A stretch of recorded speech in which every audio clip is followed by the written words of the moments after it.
আর জাহান্নামীরা জাহান্নামে প্রবেশ করবে। কোরআন বলছে শুনে নাও, জান্নাতীরা জাহান্নামী দিওকে দাঁড় করাবে কি বলে?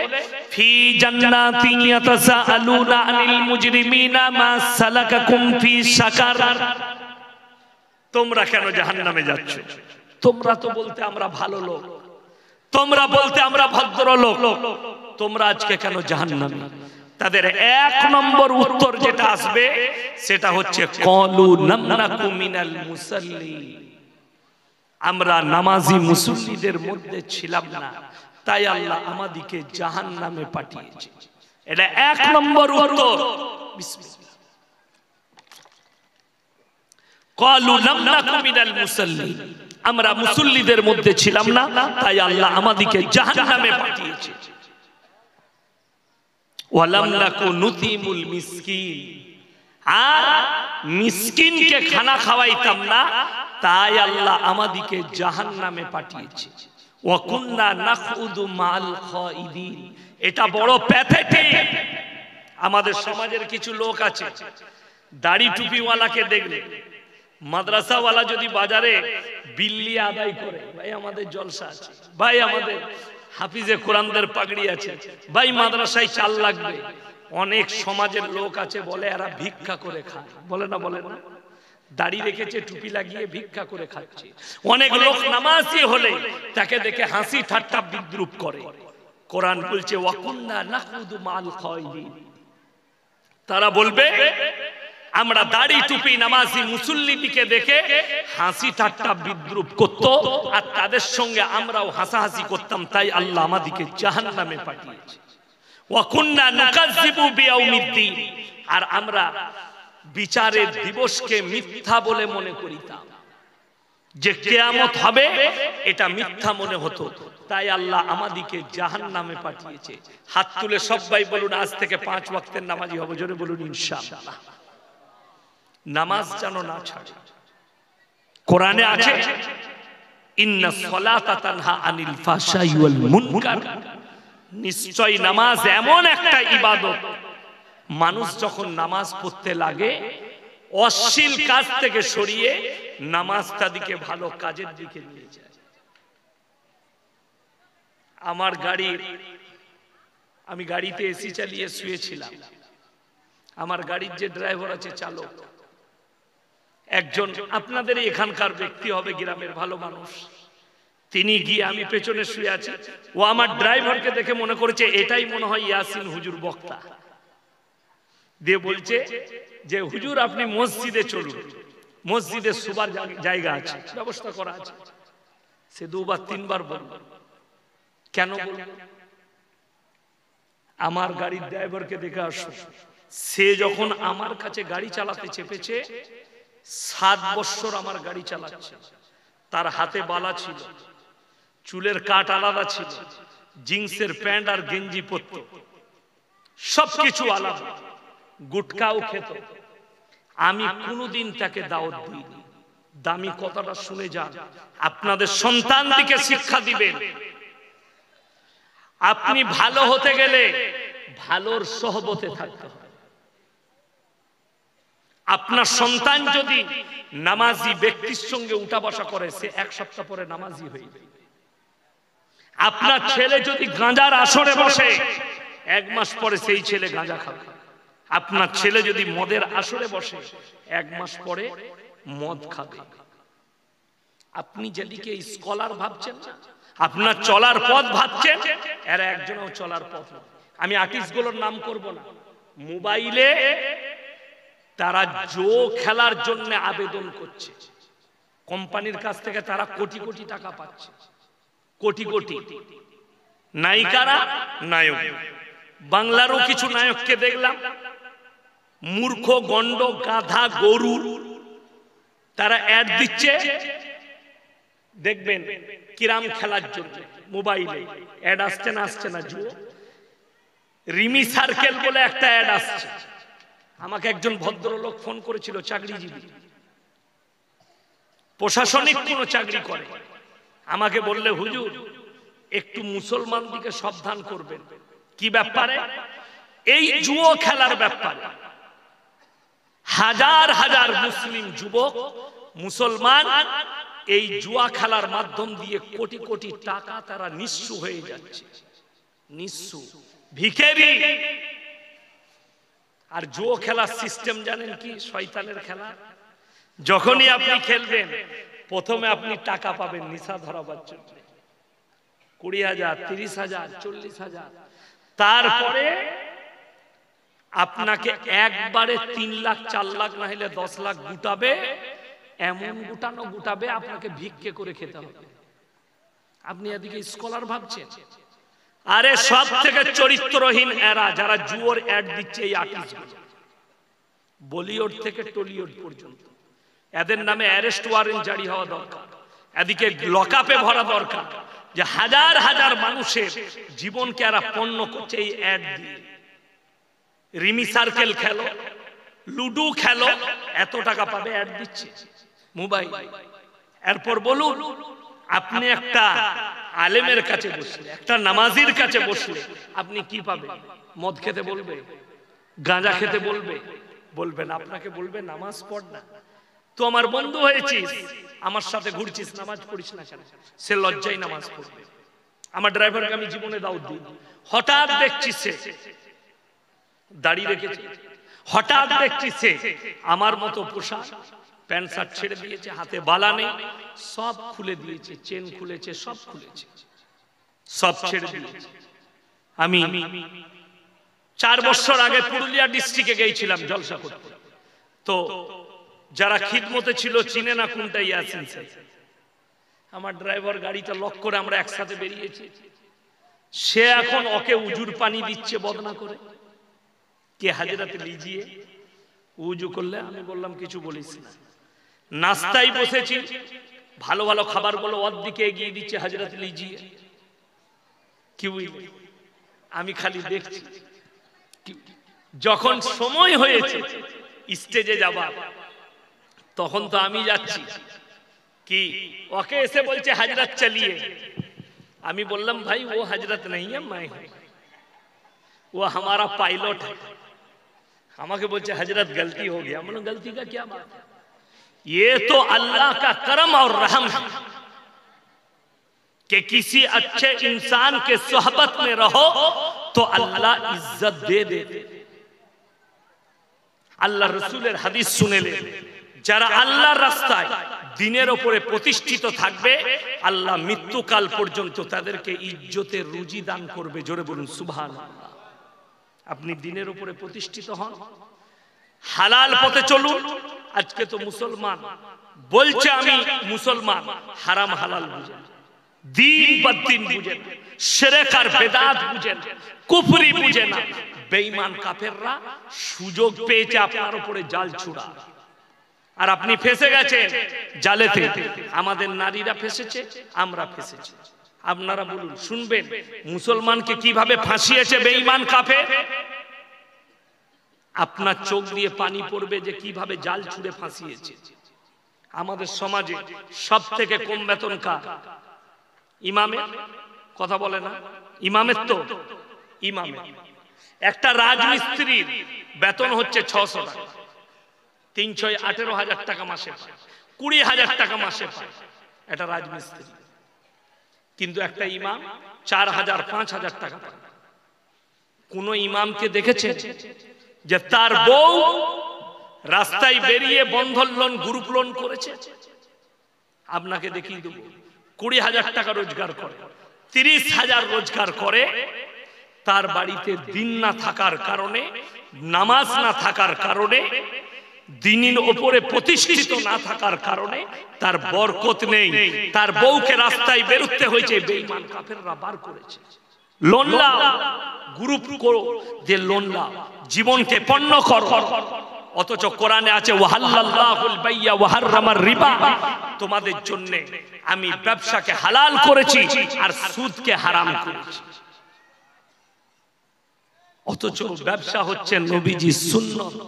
আপনি সকাল বেলায় উঠে চাঁচলে 2 বস্তা আলু বিক্রি করে আসবেন, 2 বস্তা আলুতে আপনার 400 টাকা লাভ হয়েছে। আমি ইয়াসিন বলে গেলাম হালাল ব্যবসা, টাকাটা হালাল। ওই টাকায় যে খাবার খাবেন হালাল। মুসলমান হারাম হালাল কি বুঝেছে? আমার বর্ধমানের ছেলেরা বেশিরভাগ সব বালির গাড়ি আর পাথরের গাড়ি চালাচ্ছে, নিয়ে যাচ্ছে রামপুরহাট থেকে, পাঁচামি থেকে পাথর, হাই রোডের সাইডে হোটেলে দাঁড়িয়েছে, ঢুকেই বলছে ভাই এক বোতল মদ দে তো, মদ খেয়ে নিল। এরপর বলছে দাদা মুরগির মাংস দাও তো আর রুটি নিয়ে এসো। হোটেলের কর্মচারী বেচারা মুরগির মাংস আর রুটি এনেছে, তখন তাকে বলছে মুরগিটা জবাই না কাটা। আমরা হারামখোরকে জুতো করে মারি। আপনি বলুন, যে ছেলে যে লোক মদ খেলো তার লেগে কাটা কুটা দেখে লাভ আছে? কথা বলে না? কাটাটাও হারাম, মদটাও স্পর্শ করা হারাম। এই মনে করেছে মদটা খাওয়া যাবে, কিন্তু মুরগি খেলে আমাকে জবাই খেতে হবে। কেন বুঝেছে এটা? তার কাছে দ্বীনি শিক্ষা না থাকার কারণে। সকালবেলায় উঠে আপনি যদি চাঁচল বাজারে যান, মালদায় যান, গাজলে যান, কোন রেস্টুরেন্ট কিংবা হোটেলে খেতে গেলে আপনাকে জিজ্ঞেস করতে হবে না, হবে না মুরগিটা জবাই না কাটা? করতে হবে না? কাকে? মুসলমানকে। দোয়া কবুলিয়াতের জন্য আল্লাহ যে শর্ত রেখেছেন, এক নম্বর শর্ত হচ্ছে হালাল রুজি, হালাল খাবার। আপনাকে জিজ্ঞেস করতে হবে মুরগিটা জবাই না কাটা। এখন আমাদের দেশে কিছু শিয়াল পণ্ডিত বেরিয়েছে, আমাকে সেদিনে প্রশ্ন দিয়েছি একজন, কি জানেন, এই বাঁকুড়া ডিস্ট্রিক্ট, যে কসাইরা মুরগির গোশত বিক্রি করছে, রোজ তো 100টা 150টা মুরগি জবাই করে, করে না? করে না? 200টা করে, কারো বেশি পড়লে করে। তো বলছে হুজুর মুরগি রোজ জবাই করা যাবে? আমি বললাম না, রোজ জবাই করা যাবে না। আমি বললাম রোজ মুরগির গোশত খাওয়া যাবে না? যাবে না। বলে হ্যাঁ খাওয়া যাবে। আমি তাহলে তুই কাল থেকে কাটা খাবি। কথাটা বুঝতে পারেন? যদি মুরগির মাংস রোজ খাওয়া যায়, তাহলে কে তোমাকে বললো যে জবাই করা যাবে না? একটা কসাই জবাই করে বিক্রি করতে পারবে না? গরুর মাংস যদি আপনি খান আর যদি বলেন যে এই লোকটা না রোজ গরু জবাই করে, এর দেখবি কেরম করে মরণ হবে, আর তুই রোজ গোশ খাচ্ছিস, তোর কি হবে? কথাটা বুঝতে পারেন? ও রোজ গরু জবাই করে তোমাকে হালাল মাংস দিচ্ছে। ইমামকে বললে হুজুর ফজরের সময় আমার গরুটা জবাই করে দিয়ে যাবেন, আমি গরু বিক্রি করি, গরুর মাংস। ইমাম সাহেব বেচারা জবাই করতে যাচ্ছে। আমাদের দেশে এমন এমন পরেজগার আছে, সে গোশত খাবে কিন্তু বলছে ইমাম গরু জবাই করে, ওর পেছনে নামাজ হবে না। এত বড় হারামখোর। যদি ইমাম গরু জবাই করে তার পেছনে যদি নামাজ না হয়, তুই গরুর মাংস খেলে তোর কি করে নামাজ হবে? কথাটা বুঝতে পারেন? জানবেন নেকির কাজ যে ইমাম গরুটা কসায়ে জবাই করছে, ইমাম সাহেব একজন পরেজগার ব্যক্তি, ঠিক কিনা কথা বলেন? নামাজি ব্যক্তি। তার মানে তার জবাহে আপনার কোনো সন্দেহ থাকবে না।